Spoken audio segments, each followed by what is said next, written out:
¿Cómo están? Bienvenidas y bienvenidos a Consultorio MOA. Yo soy Julio Luis García y hoy, como todas las semanas, y en veces cuando andamos de atascados 2 o 3 veces a la semana y las que se ofrezca, estamos nuevamente aquí en Consultorio MOA, muy contento de podernos escuchar, de podernos ver otra vez. Ya saben que hoy Consultorio MOA está disponible tanto en el formato de video, normalmente como lo hacíamos antes, en YouTube, en Facebook, en Instagram, en TikTok, y también desde hace unos meses para acá, y además nos da mucho gusto que les guste, también en el formato podcast, a través de Spotify, a través de Amazon Music y a través de Apple Podcast.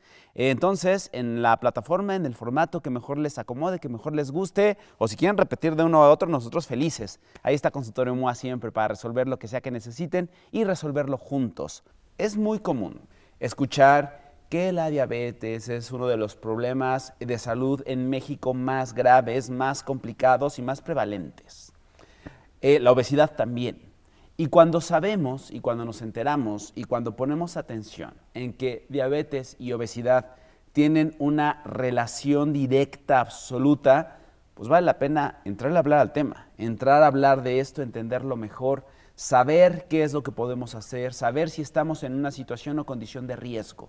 Y si de verdad hay algo que se puede hacer para no llegar ahí, y si ya estamos ahí, ¿cómo regresar? Y si estamos ahí y difícilmente regresar, ¿cómo podemos mantenernos de la mejor forma posible? Y para eso les quiero presentar a un invitado que ya ha venido varias a Consultorio MOA, ya lo extrañábamos y tenía rato que no nos visitaba, pero que nos da mucho gusto que esté por acá nuevamente. Es médico cirujano, egresado de la Facultad de Medicina de la Universidad Autónoma de Nuevo León. Es especialista en cirugía laparoscópica, bariátrica y metabólica, además de contar con más de 16 años de experiencia en cirugía bariátrica, tratamientos de alimentación para control de peso y definición sin cirugía. Asimismo, es fundador de la Clínica Metabólico, especializada en cirugía para obesidad y control de peso. Está con nosotros el doctor Hernán Fraga.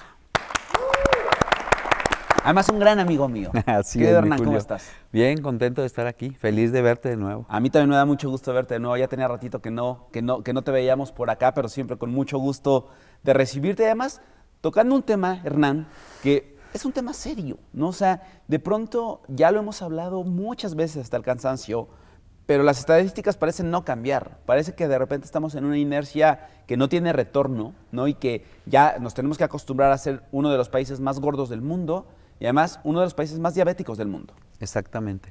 Lo que dices es cierto. Lo que está pasando es que ni siquiera estamos deteniendo el avance de las enfermedades. O sea, continúa el avance exponencial. Obesidad, enfermedades cardiovasculares y diabetes son de las primeras causas de muerte en nuestro país. Y como bien dices, obesidad y diabetes van de la mano. Hay términos que relacionan estas dos enfermedades porque hacen exponencial una de la otra. Por ejemplo, un paciente que tiene obesidad tiene 3 veces más riesgo de padecer diabetes. No, y que además la gente se muere de diabetes. La gente se muere por problemas relacionados con la obesidad. Pero también, y a lo mejor no está en el título de este episodio de Consultorio MOA, pero tiene una relación también directa, decías ya los problemas cardiovasculares y todos los problemas cardíacos, ¿no? O sea, alguien, un paciente, una persona que vive con obesidad, pues va a desarrollar estos 2 o 3 y entonces se vuelve una bomba de tiempo. La gente va caminando siendo una bomba de tiempo. Y es un daño exponencial, porque un paciente con obesidad tiene mayor riesgo de infarto y tiene mayor riesgo de diabetes. Un paciente con diabetes, la principal causa de muerte es infarto. Entonces, estás haciendo un círculo donde cada vez tienes más riesgo de un desenlace fatal. Y afortunadamente, entendemos distinto las cosas hoy. Afortunadamente hablo de que antes nuestro único indicador, y hace algunos años, nuestro único indicador era, o el principal indicador, mejor dicho, era el peso de la persona. ¿Cuántos kilos pesas? ¿Cuánto mides?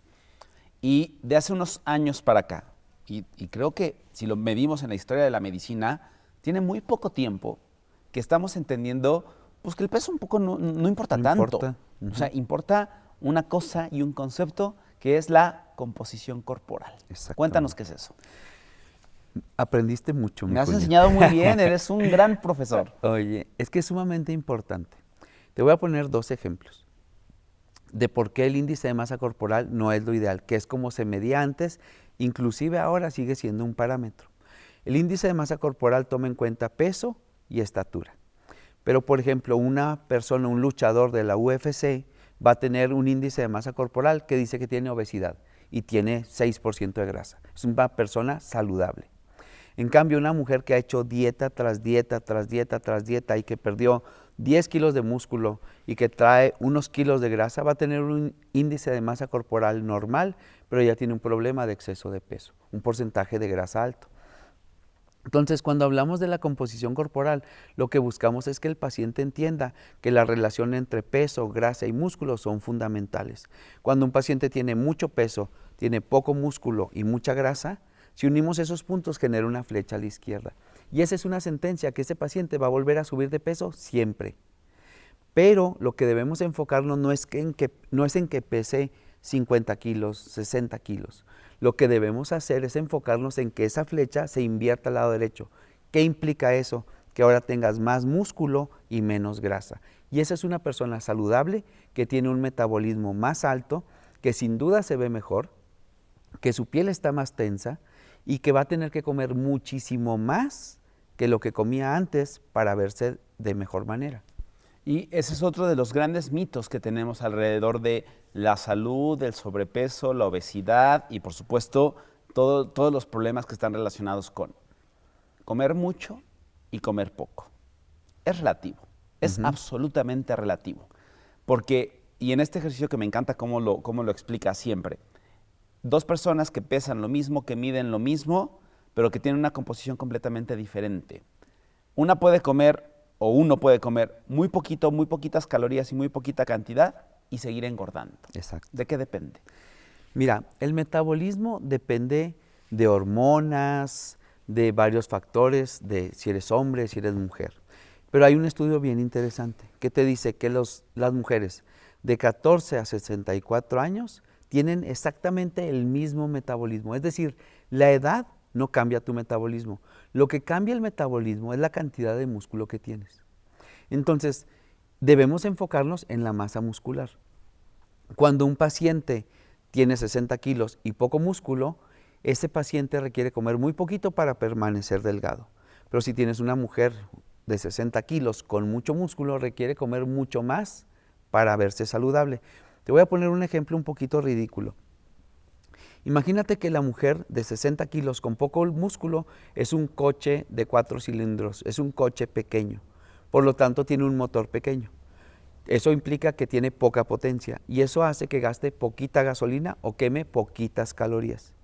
Por otro lado, una mujer con mucho músculo es como un coche deportivo con un motor muy grande que tiene mucha potencia, que por lo tanto gasta mucha gasolina o muchas calorías.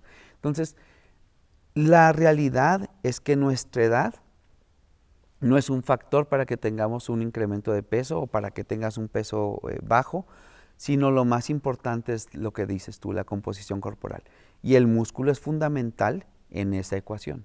Ahora, siguiente mito, y seguro te ha pasado cualquier cantidad de veces en consulta, sobre todo mujeres, y aquí sí me voy a tomar la licencia de hacer esta diferencia de género, evidentemente sin dar absolutos. Pero tengo muchas amigas que coinciden en esta misma percepción. El músculo, la presencia de músculo en nuestro cuerpo, lo relacionamos directamente con un ejercicio y un entrenamiento de pesas, de fuerza. Y las personas creen, porque los hombres, ojalá, no, pero las personas creen que si cargan media mancuerna de peso, se van a poner así súper musculosas como peleadoras. Ajá. Y cero va por ahí. Sí. El músculo es más frágil que el amor. Oye, no es muy filosófico, mi Julio. Pero sí tienes razón. Te explico. El músculo en una mujer va a crecer, pero crece menos que en un hombre. Un hombre tiene más fuerza que una mujer, pero simplemente por las hormonas que determinan que eres hombre. La testosterona que está en el hombre permite que haya mayor masa muscular, un metabolismo más acelerado, que la comida que tú consumes sea más fácil convertirla en músculo que en grasa. Y la mujer es lo opuesto. Sus hormonas favorecen que la grasa se acumule en las caderas, da el cuerpo que a nosotros nos gusta, un cuerpo femenino, pero esas hormonas también favorecen que el metabolismo sea un poquito más lento. ¿Por qué? Porque tiene menos músculo. Cuando una mujer hace pesas, va a tener un cuerpo firme, va a tener un cuerpo con buena forma, porque su cuerpo se moldea en base a lo que ella haga, pero no va a llegar el punto que entrenando 5 años esté musculosa. O sea, eso no va a ocurrir. Quien logra esos objetivos es que se dedica a eso, tiene una alimentación extremadamente alta en nutrientes y que incluso llegan a tomar suplementaciones distintas para alcanzar a tener ese volumen de músculo, pero no es algo que ocurre al público en general. No es gratis, no es inmediato y no es a primera de cambios que te pusiste a cargar en una pesa. No, te aseguro que si hace 5 años pesas, no se va a ver musculosa, se va a ver femenina, con bonito cuerpo, con bonita figura, se va a sentir cómoda. Ahora, esta parte también de ir cambiando los conceptos que tenemos, de alguien delgado es alguien sano, pues también es relativo, ¿no? O sea, creo que la palabra más recurrente en este consultorio MOA va a ser depende, porque con este concepto de la importancia que tiene la composición corporal y que tiene saber si alguien tiene más músculo que grasa o más grasa que músculo, no importa si por fuera te ves delgado, Juan Carlos, que es un espagueti. Si midiéramos su complexión corporal, pues podríamos llevarnos una sorpresa. Exacto. Cuéntanos, este concepto del palo encebado. El palo encebado. Está buena esa. Mira, es muy común y es más común en mujeres. ¿Por qué? Porque la mujer generalmente es la que se pone en un régimen de una dieta. Correcto. Entonces, tú tienes una mujer que tiene un poquito de pancita, que se siente incómoda con su cuerpo y se pone a dieta sin una guía adecuada, esa mujer en esa dieta va a perder grasa, pero también va a perder músculo. Cuando deje la dieta, la grasa que perdió la va a subir, pero el músculo que perdió no se recupera. Como subió de peso, pues hay que hacer otra dieta. Pierde grasa y pierde músculo. O sea, si músculo ya lo teníamos, la primera dieta en 10 y luego se fue a 5, ahora se va a ir a 2. Se va a ir bajando cada vez. Entonces, cada vez se hace más baja la cantidad de músculo y más alta la cantidad de grasa. Porque esos pacientes pueden llegar a pesar lo mismo, o sea, un peso normal. Porque si esa persona bajó 5 kilos de grasa y subió 5 kilos de músculo, va a estar pesando exactamente lo mismo, pero su porcentaje de grasa es muy alto. No sé si me expliqué de manera clara, pero si tú tienes una actividad física o un régimen donde el músculo no crece y la grasa se acumula, vas a ser una persona con un peso normal, con un porcentaje de grasa alto, y el porcentaje de grasa alto te genera los mismos riesgos que una persona con obesidad. O sea, el riesgo no viene del peso, sino del porcentaje de grasa. Y ahora, otra de las grandes cosas que hemos ido aprendiendo contigo a lo largo de estos años y que vale la pena hacer y otra vez traer sobre la mesa es las dietas. Las dietas milagrosas, la dieta de la luna, los ayunos intermitentes, la dieta keto, la dieta paleo, la dieta del jugo de lo que quieras. ¿Qué onda con eso? ¿Por qué cambia tanto? ¿Por qué de repente hay modas? ¿Y por qué ahí vamos todos como borregos detrás de la dieta fulana tratando de conseguir resultados mágicos? Mira, estamos en un momento en donde hay mucha información y tienes mucho acceso a esa información. Y lamentablemente hay gente que tiene mucho impacto sobre las personas porque son conocidos, ¿no? Y si esa persona dice algo, aunque no haya un fundamento, pues va a haber mucha gente que lo sigue. Sí, que lo da por cierto. Que lo da por cierto. Entonces, eso es muy común y por eso se ha incrementado el uso de medicamentos para perder peso, el uso de algunos regímenes o dietas para perder peso sin tener un sustento. Algo que debemos entender, que la dieta que te sirve a ti no le sirve a Juanito. ¿Me explico? O sea, cada uno tiene que hacer un régimen distinto. ¿Por qué son tan famosas las dietas o los productos milagros? Porque cuando alguien tiene obesidad y quiere vencer ese problema, tiene que luchar contra un mundo, sociedad, cultura, economía. Entonces lo que busca es algo mágico que le resuelva el problema, siendo que la forma correcta, pero difícil, es aprender a comer, perder grasa y subir músculo. y cada paciente tendrá la herramienta ideal para hacerlo. Puede ser un régimen de alimentación, puede ser un régimen de incremento de masa muscular, puede ser una cirugía bariátrica, pero el tratamiento siempre va a ser perder grasa y subir músculo. Esa es la base. Si tú no tienes esa base en el régimen que estás haciendo, vas mal.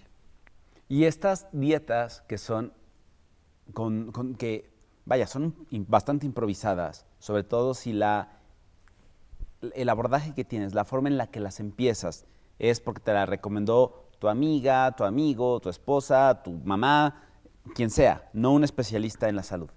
Pues se vuelven temporadas, ¿no? O sea, uno le entra a una dieta altamente restrictiva durante 2, 3 semanas, un mes, un par de meses quizás, pero es imposible sostenerla.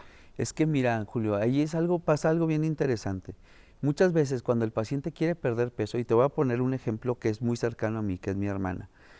Cuando el paciente quiere perder peso, su esfuerzo termina cuando llega a la meta. Es decir, yo quiero perder 30 kilos, los pierdes, llegaste a la meta y te olvidas de eso.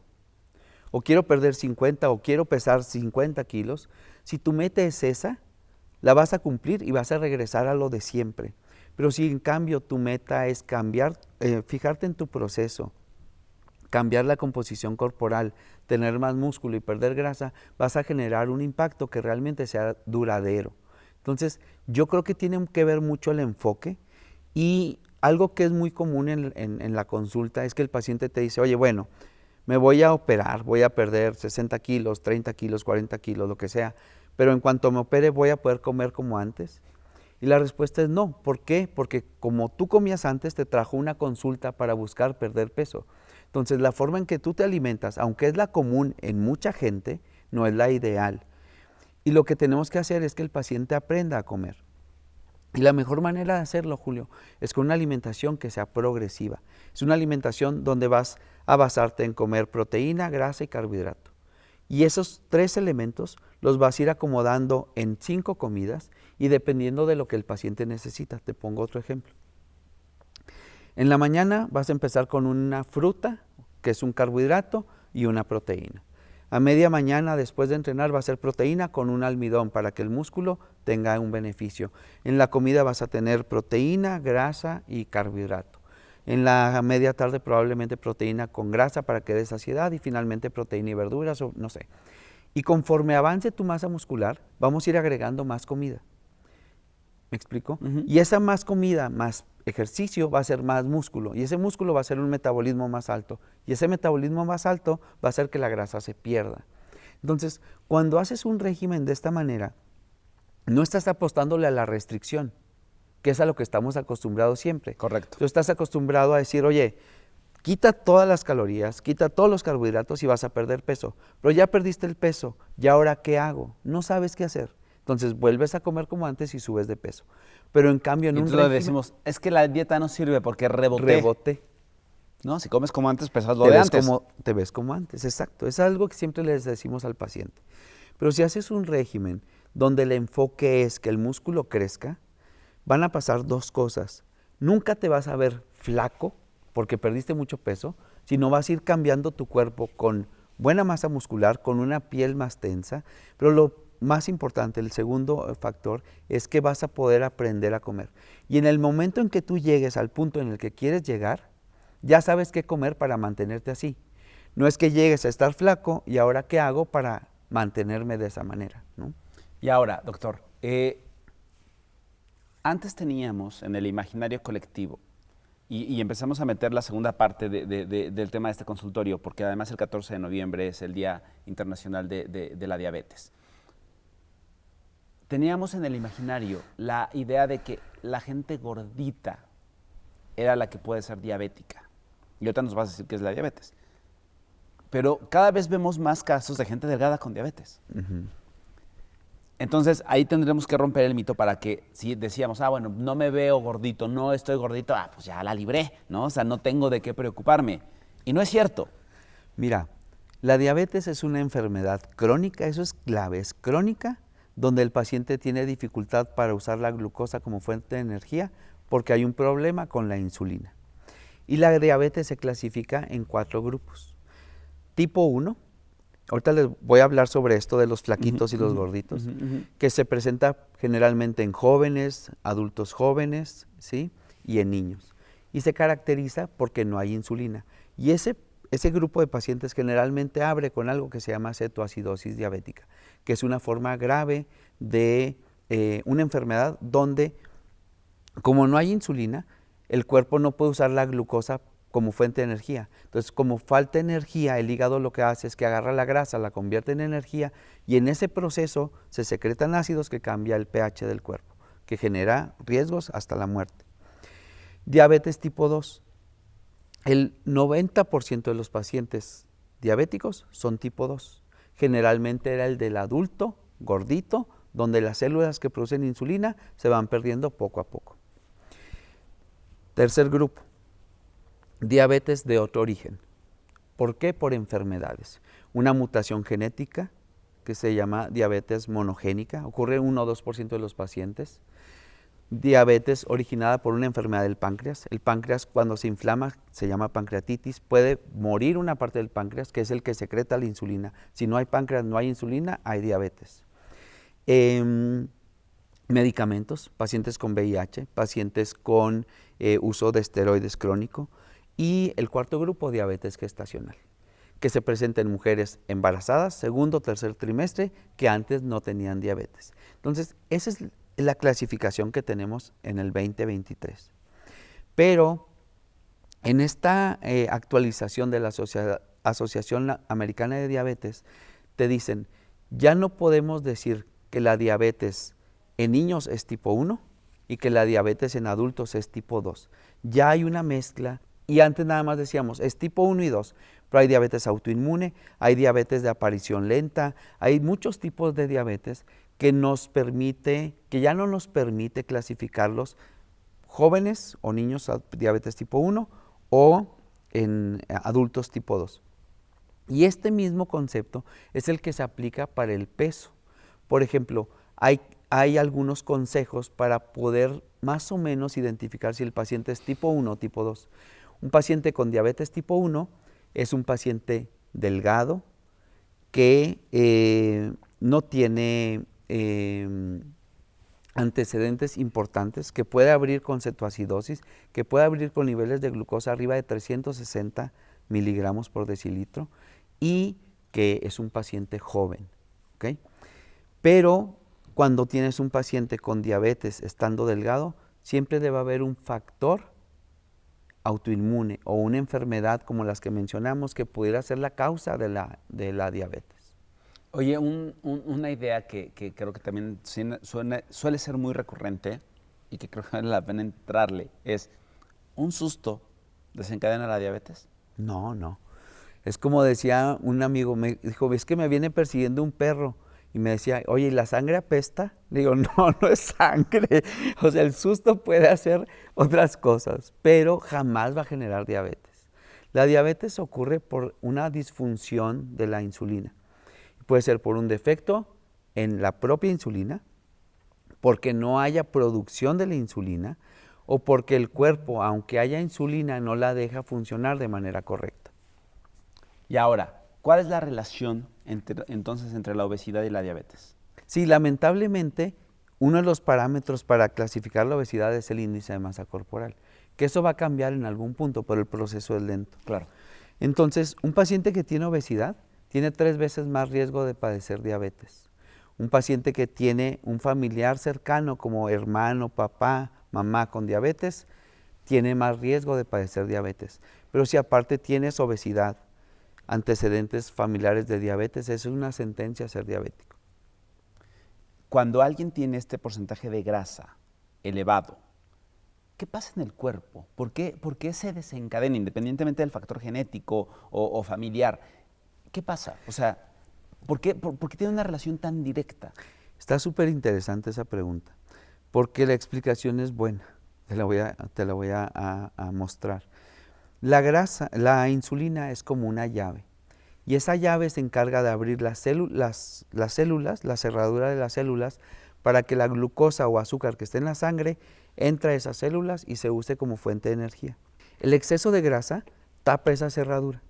Entonces, aunque haya insulina, aunque esté la llave, no puede abrir esa célula. Entonces, la glucosa se empieza a juntar o acumular en la sangre. El páncreas detecta que hay más azúcar, entonces secreta más insulina. Tanta insulina que hace que la glucosa se normalice. Pero los niveles de insulina están muy altos para poder vencer este taponcito que generó la grasa. Ese estado se llama prediabetes, donde tienes glucosa normal, mucha insulina, donde el páncreas está sobreestimulado. Después de esa sobreestimulación del páncreas, el páncreas se va a agotar. Las células que producen insulina, que son las células beta, van a ir desapareciendo poco a poco. Se van gastando. Se van gastando. Y en cuanto se desaparecen, se presenta la diabetes. Todos los escenarios de diabetes que nos decías, ¿todos son crónicos? ¿O la gestacional es reversible? Sí, la diabetes gestacional se presenta en el segundo o tercer trimestre del embarazo, pero tiene varias cosas que son importantes mencionar. Una paciente que tiene diabetes gestacional, si sube un punto de índice de masa corporal, va a tener mucho más riesgo de padecer diabetes que alguien que no la tiene. Otro punto, una paciente con diabetes gestacional que pierde peso, que tiene actividad física, que toma metformina, va a evitar la diabetes en un 50%. Entonces, sí tienen mayor riesgo, pero no tiene que ser una sentencia.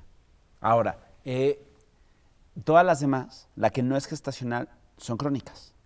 Esas sí no son reversibles. Son crónicas. Esa es una buena pregunta. Hay un tratamiento para diabetes que mete en remisión a la diabetes. No estoy diciendo que la cura, la duerme, entra en remisión. Y hablamos de remisión completa cuando tiene un buen control de la glucosa, de remisión prolongada cuando tiene un buen control de la glucosa por 5 años. Y esto se logra a través de una cirugía que se llama cirugía metabólica. Esta cirugía lo que hace son 4 factores. Uno es que quita la grasa, pierdes peso, y eso hace que la insulina funcione mejor. 2, eliminó una hormona que se llama grelina. Esa hormona se encarga de 2 cosas solamente. Es que tengas apetito y que la insulina no funcione bien. Quitas la grelina, entonces el paciente no tiene hambre y la insulina funciona mejor. Entonces, menos grasa, funciona mejor la insulina. No hay grelina, funciona mejor la insulina. Disminuye la absorción de glucosa y se incrementa la producción de hormonas que hacen que el páncreas secrete más insulina, que haya más células productoras de insulina, que tu cuerpo sea más sensible a la insulina y que no haya apetito. Y estos 4 factores son los que favorecen el control de la diabetes. Es un control interno. De hecho, una de esas hormonas que se producen se llama GLP-1, que es famosa inyección que están usando para perder peso. ¿Me explico? Entonces, existe la manera de hacer que un paciente con diabetes pueda tener control sin medicamentos. Y existen varios parámetros que nos ayudan a saber qué paciente es el ideal. Aquel paciente que tiene menos de 5 años de ser diabético, que tiene obesidad, que tiene péptido C mayor que 1 y que es joven. Joven. Ya es relativa esa idea, doctor. Yo soy joven aún. Eres muy joven. Okay. ¿De que tenga menos de 50 años. Jovencísimo entonces. Un recién nacido aún. Un bebito. ¿Qué pacientes no son buenos candidatos? Aquel que tiene más de 9 años de ser diabético. Aquel paciente que ha perdido mucho peso. Aquel paciente que usa insulina. Esos pacientes se verán beneficiados de una cirugía para perder peso porque pierden peso y los protege cardiovascularmente, pero no tendrá un beneficio tan importante en el control de la glucosa. Ahora, y regreso un poco a lo que platicábamos muy al inicio del consultorio. El decir, ya entendimos ahora que entonces el elemento a monitorear de manera mucho más estricta es el nivel de grasa en nuestro cuerpo. Pero eso no quiere decir que de manera mágica o inmediata tendríamos que tirarle a eliminar el consumo de carbohidratos o de grasas o de proteínas para arreglar algo. La grasa que no está en nuestro cuerpo no es necesariamente la grasa que nos comemos. No es que uno vaya y se coma un trozo de carne que esté escurriendo y que entonces digas, eso me va a aumentar el nivel de grasa en el cuerpo. Son cosas diferentes. Exacto. Y es muy común con la diabetes. O sea, le dices a un paciente en la consulta nosotros la hacemos siempre con exámenes de laboratorio. ¿Por qué? Porque te permite tener un panorama muy claro del estado de salud de ese paciente. Claro. Entonces, tienes pacientes que llegan a la consulta con exámenes y le dices, oye, tienes diabetes, ¿sabías que tenías la enfermedad? Que ahora te digo cómo se hace el diagnóstico. Te dicen, no sabía, pero dice, no puedo ser diabético porque yo casi no como dulces. Sí. Entonces, que comas grasa, no tienes más grasa. Que comas azúcar, no tienes diabetes. Lo que pasa es que la acumulación de las calorías que tú no quemas se almacenan como grasa. Y la grasa ya vimos el impacto que tiene en el desarrollo de la diabetes.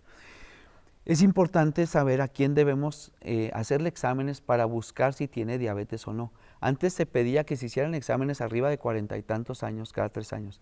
Ahora se bajó. Después de 35 años, cada 3 años tienes que buscar si tienes diabetes o no. Si tienes sobrepeso, tienes que ir a buscar si tienes diabetes o no. Si tienes síndrome de ovarios poliquísticos, tienes que ir a buscar también eso. Si tienes prediabetes, tienes que hacerte exámenes cada año. ¿Okay? ¿Cómo hacemos el diagnóstico de diabetes? Tienes que juntar 2 exámenes que estén alterados. Y tenemos 3 exámenes principales para identificar si un paciente tiene diabetes o no la tiene, que son glucosa en ayuno, hemoglobina glicosilada y curva de tolerancia a la glucosa. Entonces, si 2 de estos están positivos en una sola muestra de sangre, tienes diabetes. Un ejemplo. Te pido un examen de sangre, Julio, te sacan una muestra, me llevas glucosa en ayuno y hemoglobina glicosilada. Si los 2 están altos, tienes diabetes. Si vas a la consulta y sales con glucosa elevada en ayuno de 126 y no tengo ningún otro examen, te voy a pedir otro examen en otra muestra, hemoglobina glicosilada, el que sea, una semana, un mes. Y sale alto, tienes diabetes. Pero si sale normal, el examen que debemos repetir es el que salió elevado, no el que sale normal. Okay. Entonces, siempre debe haber 2 muestras, ya sea en la misma o en diferentes, positivas para diabetes. Y entonces, hoy por hoy, alguien aparentemente sano, aparentemente delgado, ¿a partir de qué edad y de qué manera y con qué recursos? Y ahorita vamos a hacer un test antes de cerrar para que la gente más o menos pueda ir tanteando. Pues, pero ¿con qué frecuencia y con qué tipo de estudios tendría que estarse haciendo monitoreo de qué? ¿Grasa y glucosa? Mira, yo haría de composición corporal, yo creo que es bueno hacerlo anualmente. Y basta, doctor, con estas básculas que uno puede comprar ahora, que se conectan a tu celular y te miden, o tendríamos que ir a estas básculas más especializadas que tienen ustedes en los consultorios. Más específicas. Si eres una persona delgada, probablemente necesitas algo muy específico para saber qué tanto porcentaje de grasa tienes. Pero si es una persona con obesidad, esa báscula sí te puede dar una idea de tu problema. ¿Cuánto menos tendríamos que estar apostando a tener de grasa corporal? Que sea normal, depende de sea hombre o sea mujer. En un hombre entre 12 y 16 hasta 18 está bien, y una mujer entre 20, 22, 18, 22 está bien, más o menos. Okay. Estoy yendo en unos niveles que es donde una mujer se ve bien. Sí, siento que estás estricto, doctor, siento que estás estricto. Porque en el hombre me fui un poquito más ligerito, pero en la mujer sí fue un poquito más estricto. Me habías hecho una pregunta de cuándo teníamos que hacerle la valoración a estos pacientes. Entonces, si tienes sobrepeso, a cualquier edad hay que hacerte un test. Puede ser una glucosa en ayunas, química sanguínea de 3 elementos, suficiente. Si tienes sobrepeso, dijimos, si tienes familiares con diabetes y tienes más de 35 años, hay que empezar a buscar diabetes.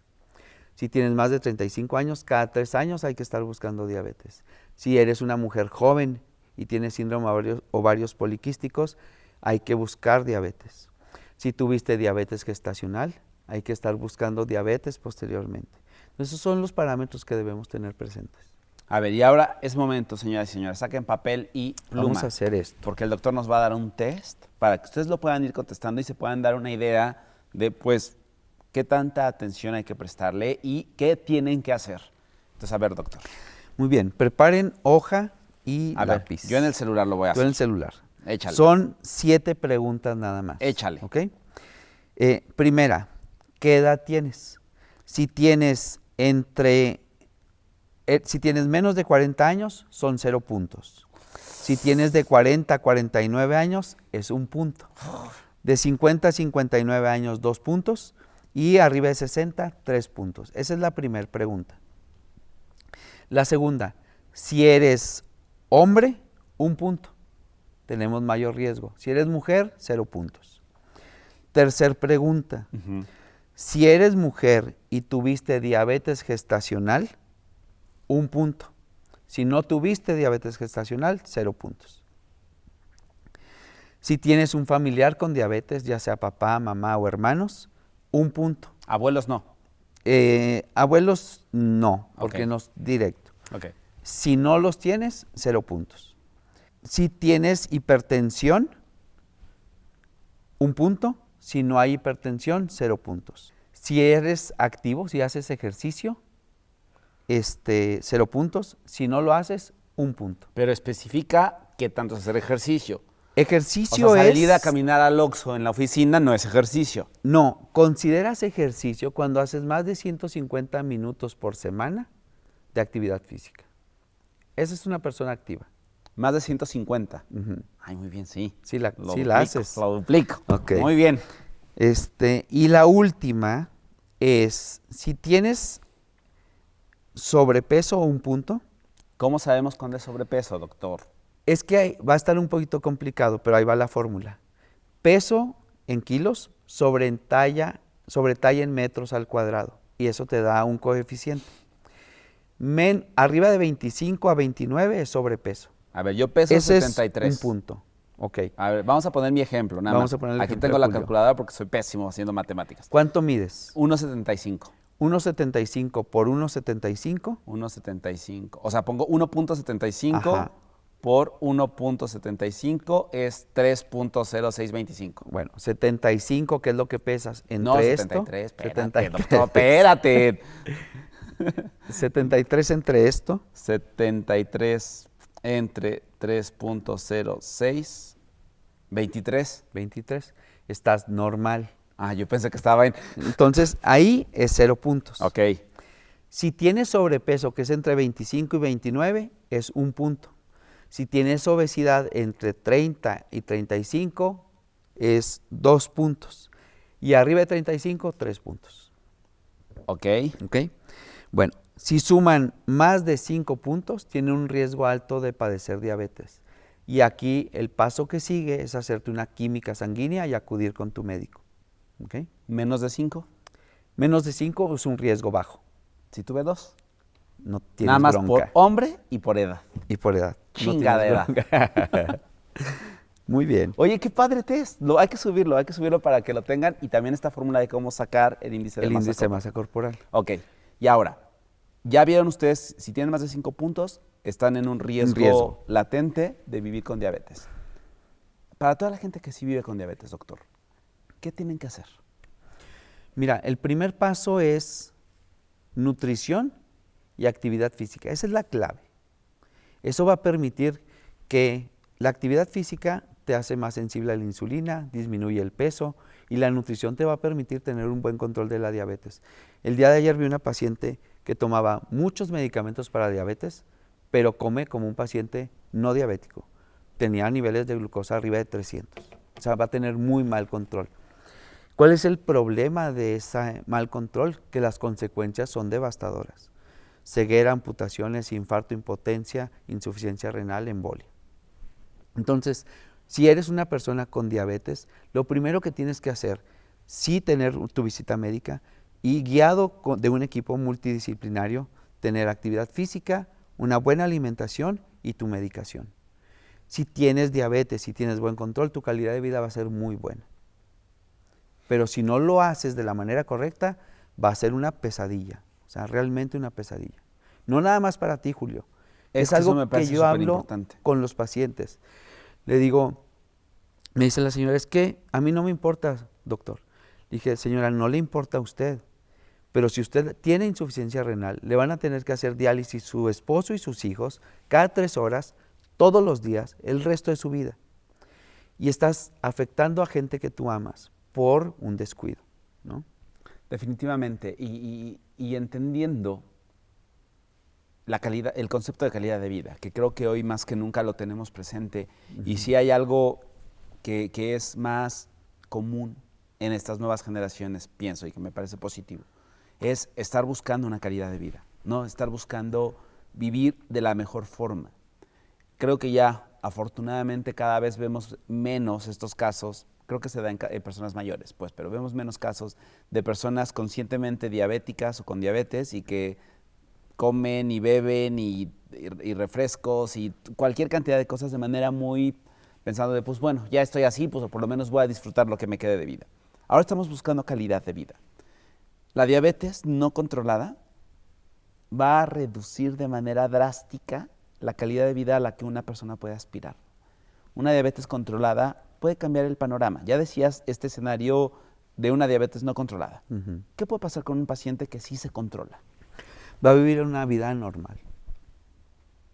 No vas a tener ninguna afectación de tu calidad de vida en cuestión de actividad física, de capacidades, de esta parte.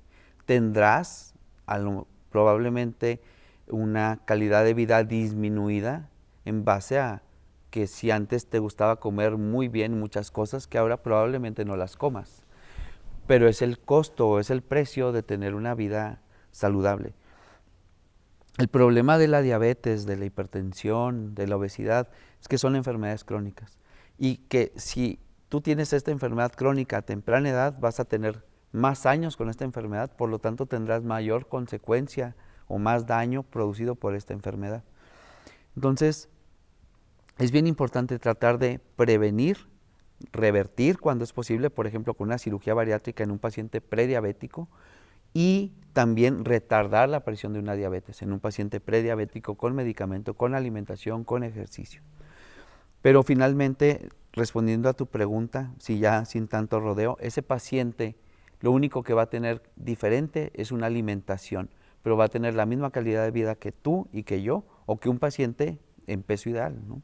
Y eso es lo que haces tú, eso es lo que hacen en tu clínica, en Metabólico, es poder acompañar y ayudar a pacientes para encontrar su mejor opción de tratamiento. Exacto. Yo he estado contigo veces varias a lo largo de estos años.